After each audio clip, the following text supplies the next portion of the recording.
Here we are, trying to record episode 001. If you stick around to the end, we'll discuss more of the history of the song, the possible age of the song, as well as more of the specific directions notated in the book. This one is called Faeries.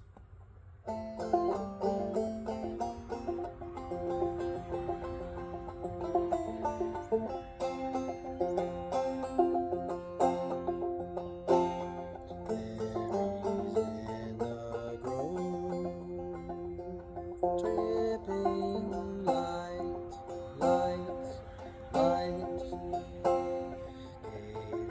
playing by the stream in the gleam of the star. Everywhere they roll, it is bright, bright, bright. By the music in the dell, you can tell where they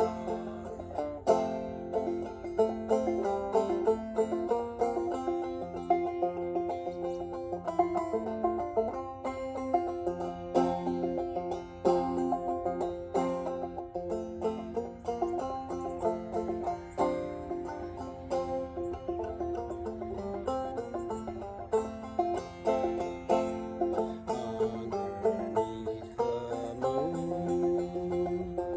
sailing high, high, high.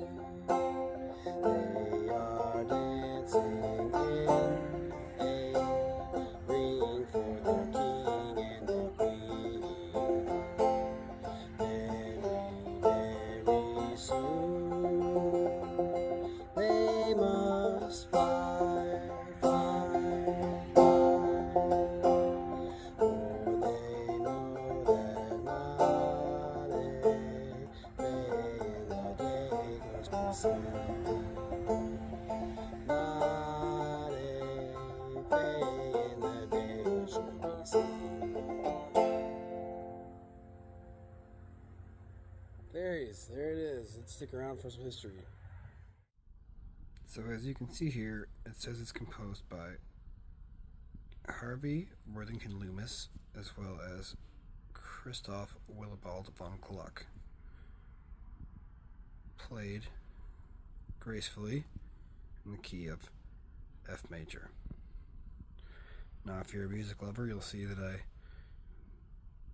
music reader, you'll see that I took some liberties with timing here, but that's what I said, my versions of these little old songs anyway. So it says here I do try to follow this book here. The first book of songs comes with a manual to accompany the book of songs. It says here about Faeries: for correct expression, bring out the contrast between the feeling for the scale flow in the majority of the measures and the three repeated quarter notes, which are marked staccato.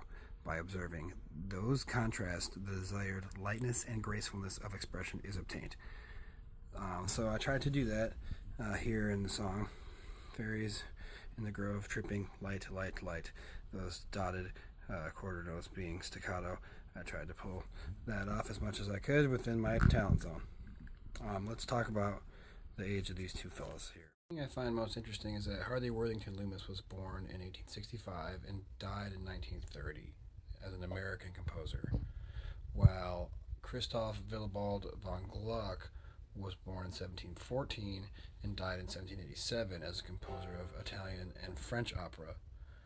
So they weren't ever alive at the same time, but despite that, they're both credited as authors in the book. So in my mind, the melody or the words, which I can't quite be sure, were written at least 300 years ago. Which is awesome and cool, and we're not going to let that melody die.